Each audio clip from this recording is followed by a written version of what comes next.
3,000 years ago, a city vanished beneath the waves, and no one believed it was real until now. Their temples still rise toward a surface they'll never touch again. Their statues still guard empty streets. And the strangest part, they were not destroyed. They were swallowed whole. Some vanished in a single terrifying day when earthquakes struck. Some sank slowly over centuries, and one was drowned on purpose. 300,000 people forced to leave for a dam. For thousands of years, these cities were just legends. Now technology is finally finding them. Sonar reveals streets hidden for millennia. Divers touch walls unseen for centuries. In this journey, we'll visit 4 sunken cities. From India to Egypt, Italy to China, each holds secrets the ocean kept hidden. Our first stop, a city built by a god. The world beneath the waves. Throughout history, the most powerful cities were built near water. Coastlines and harbors meant trade, wealth, and power. But the same water that brought prosperity also brought danger. Over thousands of years, earthquakes and rising seas pulled entire cities beneath the waves. For centuries, these sunken cities existed only as legends. Scholars called them myths. Then technology changed everything. Sonar and underwater robots revealed what human eyes never could. Now scientists believe hundreds of ancient cities lie hidden beneath oceans and lakes.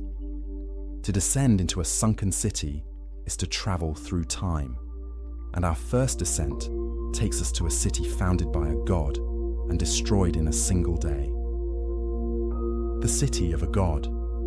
In Hinduism, 7 cities are so holy that visiting them can set your soul free forever. This city is one of them, the legendary home of Lord Krishna himself. He is one of the most loved gods in all of India. His stories are told in the ancient book called the Mahabharata, and according to those old writings, Krishna built a great kingdom right where the Gomti River meets the Arabian Sea. The coast here seems to go on forever. Blue-green waves crash against old shores that have been keeping secrets for over 3,000 years. The ancient texts describe this city with amazing detail. Walls so tall they seem to touch the sky. Gates that welcome travelers from lands far, far away. Palaces covered in gold and crystal that sparkled under the hot Indian sun. Busy ports filled with ships carrying treasures from every corner of the ancient world. The city stretched across 84 kilometers, a size that seemed impossible for that time. But here's the most incredible part. Some stories say this city was built on land taken back from the ocean itself. The builders somehow pushed the sea away to create dry ground. A building wonder created thousands of years before modern machines even existed. This shows the ancient people knew things we are only now beginning to understand. But the story doesn't have a happy ending. When Lord Krishna left the human world, the city lost its divine protection. A powerful curse fell upon the kingdom. And in just one terrible day, the Arabian Sea rose up and swallowed everything. The greatest city of its time vanished beneath the waves, gone in hours. For hundreds of years, scholars and experts said this was just a religious story, a nice tale to teach lessons, but nothing real. They believed no such city ever truly existed. Then, in the 1980s, something changed. Divers from India's top research teams went into the cloudy waters near Gujarat. They didn't know what they would find. Under the water, sunlight slowly fades away. The old ocean floor begins showing its secrets. And then, stone walls appear from the sand, too straight to be made by nature, too perfect to be an accident. Dozens of ancient anchors lie scattered across the seabed like sleeping guards. Building foundations sit exactly where the old holy books said they would be. Today, modern Dwarka is a busy pilgrimage city. Millions of faithful visitors come here every year to pray. Colourful temples line the streets, and bells ring from morning to night. But just past the shore, beneath those sacred waters, something waits. Something the believers always knew was there. In 2025, new sonar technology found structures no one had ever seen before. Hidden harbor walls buried for thousands of years. Stone blocks matching the style of the ancient Harappan civilization. Now India is planning its biggest underwater dig in history. If they find the city walls described in the holy books, it could prove one of the oldest scriptures on earth is true. For 3,000 years, believers held on to faith without any physical proof. Now that proof is rising from the deep, stone by stone, anchor by anchor. But this ancient kingdom is not the only lost city to reappear after thousands of years. Far across the Mediterranean, beneath Egyptian waters, another forgotten city waited even longer to be found. And what's hiding there is even more breathtaking. The wickedest city on earth. Before pirates became legends, one city ruled the Caribbean. It stood on a narrow strip of land at the entrance of Kingston Harbour, controlling the most valuable sea routes in the New World. Spanish treasure fleets feared this place, while smugglers and privateers dreamed of it. This was Port Royal, England's most powerful port in the Americas and the centre of Caribbean wealth and violence. By the late 17th century, Port Royal had become the beating heart of the British Empire in the region. Gold, silver, sugar, weapons, and enslaved people flowed through its docks every single day. Massive cannons guarded the harbour, and thick stone forts watched the sea for enemies. The city grew rich at an unbelievable speed. Merchants made fortunes overnight, and pirates turned stolen treasure into instant luxury. Soon, Port Royal gained a nickname that shocked even hardened sailors: the wickedest city on earth. This was not a city of rules or restraint. Taverns outnumbered churches nearly 4-1. Drunken sailors filled the streets day and night. Gambling houses stayed open until dawn. Prostitution was not hidden. It was part of daily life. Pirates spent years of stolen wealth in a single evening, then sailed out again by morning to rob more ships. The most famous pirate of all, Henry Morgan, drank in these taverns and later became the governor of Jamaica himself. In Port Royal, crime and government often wore the same face. The city thrived on excess. Preachers warned that Port Royal was cursed. They said it was built on greed, blood, and sin. They warned that God would punish the city for its arrogance. But no one listened. Money was louder than faith. Cannons felt stronger than prayers.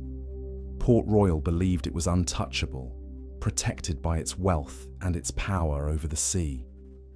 Then came the morning of June 7th, 1692. Just before midday, the ground beneath the city began to shake. At first, people thought it was just another tremor. Then the earth split open. Buildings collapsed instantly.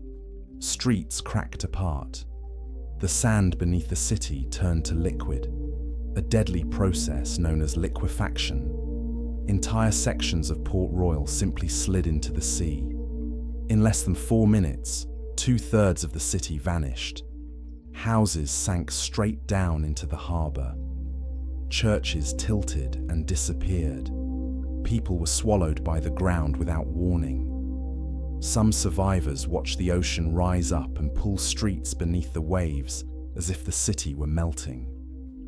More than 2,000 people died almost instantly. Thousands more were injured or left homeless. What pirates and preachers could not destroy, nature ended in moments. The disaster did not stop there. A tsunami followed, smashing what remained of the shoreline. Fires broke out among the ruins. Disease spread through the survivors. Many believed the earthquake was divine punishment. Port Royal never recovered. Attempts to rebuild failed, and nearby Kingston slowly replaced it as Jamaica's main city. The wickedest city on earth was abandoned to the sea. Today, Port Royal rests beneath shallow Caribbean waters. Divers swim through sunken streets only a few meters below the surface. Brick houses still stand where people once lived. Doorways open into empty water. Wine bottles, clay pipes, coins, and shoes lie exactly where they were dropped in 1692. It is one of the best preserved underwater cities in the world, frozen at the exact moment of its destruction. Port Royal teaches a brutal lesson. Power built on greed is fragile. Wealth cannot stop the earth from moving. The city that once ruled the Caribbean now lies silent beneath gentle waves. Fish swim through rooms where pirates once laughed and drank. Time stopped the moment the city sank. But not all sunken cities were destroyed by greed or sudden disaster. Some were lost slowly, over centuries. Others were drowned deliberately by human hands. And long before Port Royal fell, another city vanished beneath the sea. One whose name was forgotten for over 1,000 years, until technology finally brought it back into the light. The Roman playground that sank. Rome was where power lived, where senators argued, armies marched, and the fate of millions was decided. But Baiae was where that power went to play. This city sat on the beautiful Bay of Naples, in a volcanic area called the Phlegraean Fields, and it had something no other place could offer: natural hot springs, heated by volcanoes deep underground.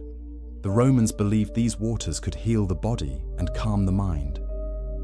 Starting around 2,000 years ago, rich Romans began building vacation homes here. Fancy villas lined the coast for miles. Bathhouses with steaming pools appeared everywhere.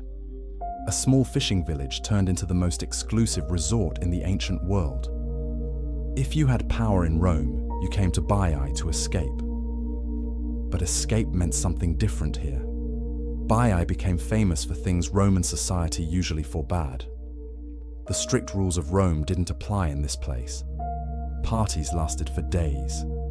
Secret love affairs happened openly.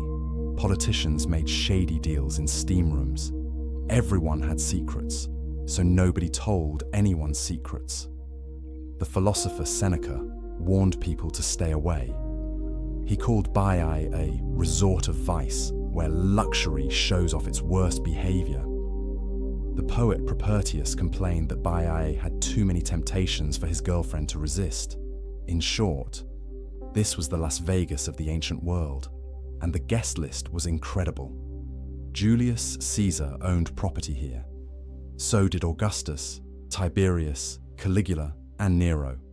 Emperor Hadrian, one of Rome's wisest rulers, spent his last days here, writing poetry as the sun set over the bay. But not all the stories are peaceful.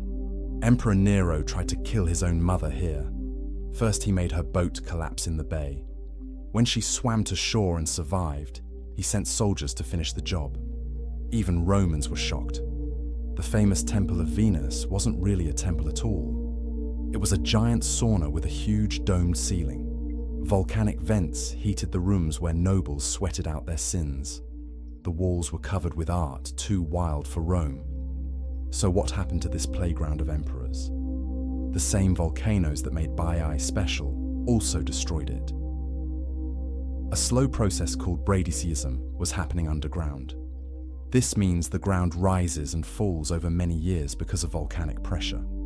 In Baiae's case, the ground started sinking, slowly, inch by inch, over centuries. The waterfront villas went first, then the bathhouses, then the harbours. By the 700s, much of the city was underwater. Invaders attacked what was left. And by 1500, a deadly disease called malaria drove away the last people. Rome's greatest party town became a ghost city. Today, Divers swim through these ruins in just 6 meters of water. On calm days, tourists in glass-bottom boats can look down and see what emperors once enjoyed. Columns still stand upright, as if waiting to hold roofs again. Mosaic floors still show their patterns after 2,000 years. Doorways still frame views, but now those views are filled with fish instead of guests. Statues covered in barnacles guard underwater rooms where wine once flowed. And the strangest part, Baiai is still moving. The ground is still rising and falling with volcanic pressure. Between 1969 and 72, nearby land rose almost 2 meters. Then it started sinking again. Baiai teaches us a powerful lesson. Even the mightiest empire cannot control the earth beneath its feet. The Romans thought they had tamed nature here. They were wrong. But not every sunken city was lost to earthquakes or volcanoes. Some cities were drowned on purpose. In 1959, the Chinese government made a cold decision. 300,000 people were forced to leave their homes. An ancient city, over 1,300 years old, was about to be sacrificed, not by nature, by human choice. Japan's sunken mystery. Every sunken city we have seen so far had a clear story. Some were destroyed by earthquakes. Some slowly sank beneath the sea. Some were drowned by human decision. But this place is different from all of them. This site has no written history, no ancient name carved in stone, no agreement on who built it, or if it was even built at all. What lies beneath the waters near Yonaguni Island is not just a lost city. It is one of the greatest archaeological mysteries on Earth. Yonaguni is a small island at the very edge of Japan. It sits closer to Taiwan than to Tokyo, battered by powerful ocean currents and seasonal typhoons. For thousands of years, fishermen lived quiet lives here, never imagining what rested below their boats. Then, in 1986, everything changed. A local diver named Kihachiro Aratake was searching for hammerhead sharks when he stumbled upon something impossible. Beneath the clear blue water rose massive stone structures, sharp-edged, terraced, and geometric. This was not coral. This was not random rock. The underwater formation looked like a giant stepped pyramid carved directly into the seabed. Flat platforms stretched out like plazas. Perfect right angles cut through the stone. Staircases descended in straight lines. Sheer walls dropped sharply, as if shaped by design rather than erosion. The structure stood nearly 30 meters tall and spanned an area larger than a football field. Divers who explored it said the same thing again and again. It felt man-made. Soon, scientists and explorers from around the world arrived.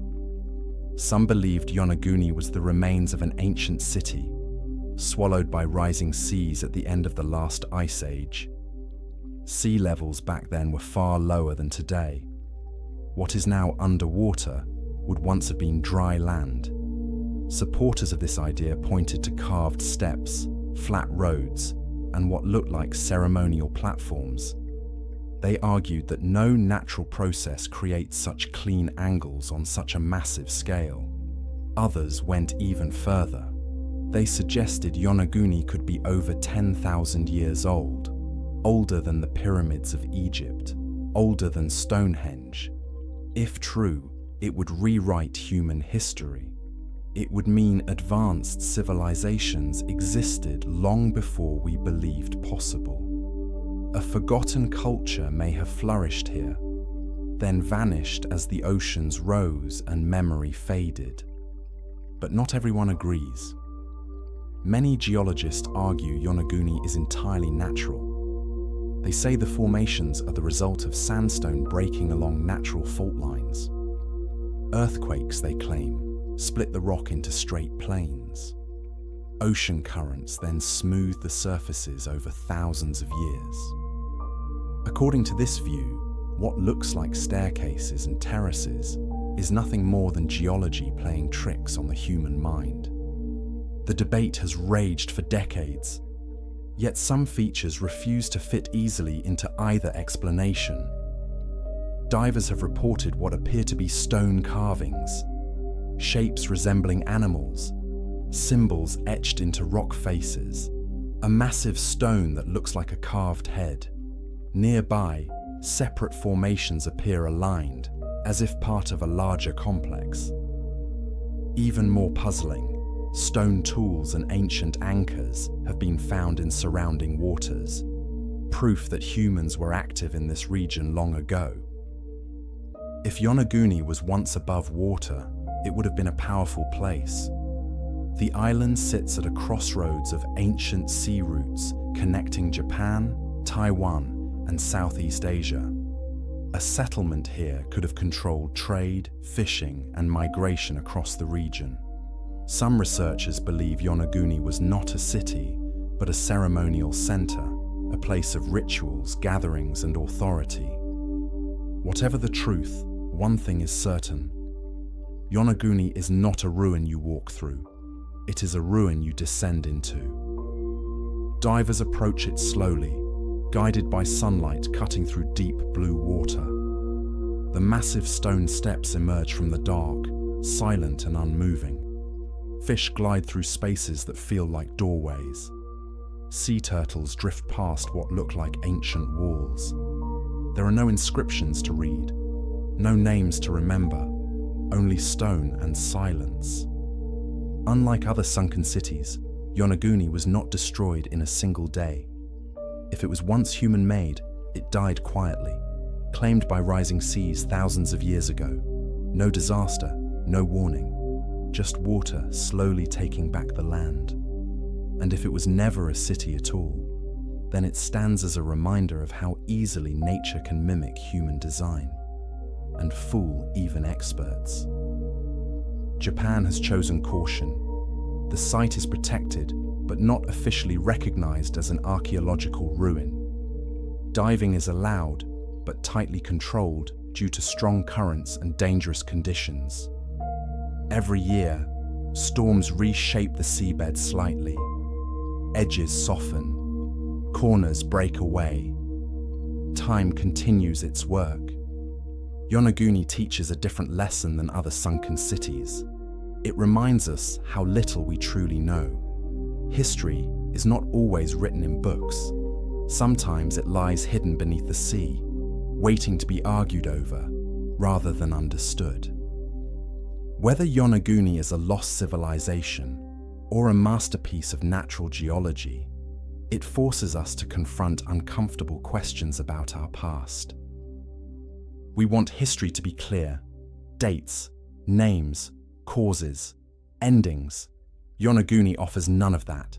It exists between belief and doubt, science and imagination, a place where certainty sinks as quickly as stone. And perhaps that is why Yonaguni is so powerful.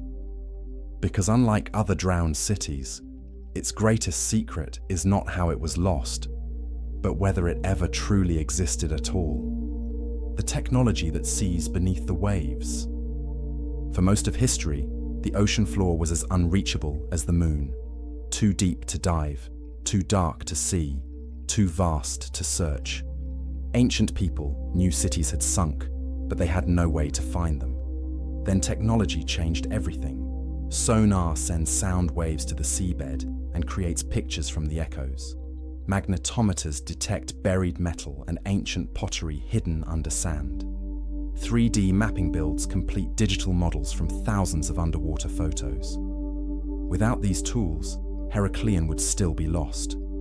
Dwarka would remain just a legend. Now discoveries happen faster than ever before. In 2025, new scans found structures at Dwarka never seen before. In the Black Sea, shipwrecks sit perfectly preserved with masts still standing. Technology lets us see what human eyes never could. But all these discoveries raise one terrifying question. If earthquakes and rising seas drowned so many cities before, what about the cities we live in now? Why cities sink, and which are sinking now? Every sunken city shared one thing: vulnerability. They were built where the water was, and water always wins in the end. This isn't just ancient history, it's happening right now. Jakarta is sinking so fast the government is building a new capital.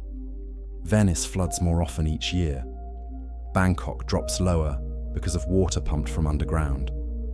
New Orleans sits below sea level, one bad storm away from disaster. Imagine Venice 300 years from now. Famous churches underwater, tourists diving to see art that once drew millions.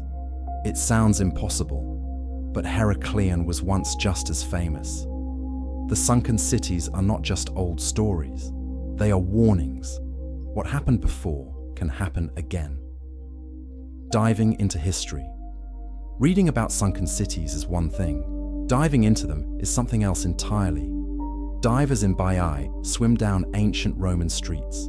Columns rise around them. Statues watch with worn faces. It feels like visiting a place where the living shouldn't return.